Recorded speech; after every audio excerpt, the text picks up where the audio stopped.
Detik-detik wafatnya Sultan Abdul Hamid II. Sultan Abdul Hamid II mengusap kepala anaknya Abdul Rahim yang menangis ketakutan. Anak-anaknya yang lain turut menangis. Perjalanan dari Serikeci Istanbul menuju Salonika Yunani penuh misteri. Sabarlah anak-anakku, jika Allah menghendaki kematian bagi kita, bukankah kematian itu kesudahan untuk semua? Sultan Abdul Hamid memberi motivasi kepada seluruh kerabatnya saat kereta api tengah meluncur laju. Bumi khilafah ditinggalkan di belakang. Sejarah kegemilangan 600 tahun Bani Utsman berakhir malam itu. Balutan hitam yang mustahil untuk diputihkan kembali.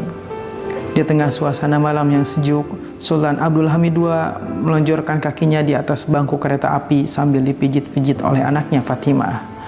Sabarlah anakku, negara tidak tahu apa yang telah mereka lakukan kepada umat Muhammad ini. Sultan mengusap wajahnya yang berlinangan air mata. Terlalu lama Sultan dan keluarganya dikurung di istana kumuh milik Yahudi itu. Mereka dikurung dalam kamar tanpa perabotan sama sekali. Pintu dan jendela dilarang dibuka. Hari demi hari adalah penantian kematian sebelum mati bagi Sultan dan keluarganya. Akhirnya pada tahun 1912, Sultan Abdul Hamid dipulangkan ke Istanbul. Akan tetapi anak-anaknya dipisah-pisahkan, bercerai-berai. Dibuang ke Prancis menjadi pengemis yang hidup terlunta-lunta di emperan jalan. Kondisi di pembuangan Salonika atau di Istana Tua Beyleir Istanbul sama saja, bahkan lebih parah.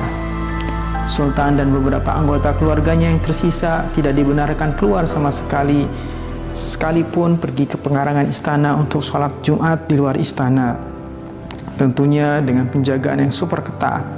Makanan untuk Sultan dan putra-putrinya ditakar sedemikian rupa dengan kualitas makanan yang sangat rendah, bahkan seluruh hartanya dirampas habis oleh tentara Atatürk. Hari-hari yang dilalui Sultan dalam pembuangan dan pengasingan sangat menyedihkan. Dia dan keluarganya selalu diancam akan dibunuh, istana tua itu akan diledakkan. Pada suatu pagi, selesai sholat subuh, Sultan memanggil putranya Abdul Rahman. Ialah ahli waris terpenting setelah ketiadaan Sultan. Kita akan berikan semua harta kita kepada pihak tentara karena mereka memaksa kita menyerahkannya. Demikian Sultan berkata kepada Abdul Rahman dengan nada sedih. Putranya itu menangis terisak hebat. Dia menjadi amat takut dengan para tentara yang bengis itu. Beberapa hari kemudian di lobi Bank Istanbul terjadi serah terima secara paksa semua harta Sultan, termasuk seluruh tabungan Sultan kepada pihak tentara. Sultan tinggal di istana tua sebagai penjara di Beyleir selama 6 tahun dalam kondisi yang sangat memprihatinkan. Tubuh kurus kering dan mengidap penyakit paru yang akut. Sultan benar-benar diisolasi dari dunia luar, sampai-sampai untuk mengobati penyakit saja dipersulit. Maafkan saya, tuanku. Mereka tidak mengizinkan saya untuk hadir lebih awal. Dokter yang merawat Sultan Abdul Hamid berbisik. Nafas Sultan Abdul Hamid turun naik. Penyakit asmanya semakin serius. Dokter sudah tidak dapat berbuat apa-apa lagi.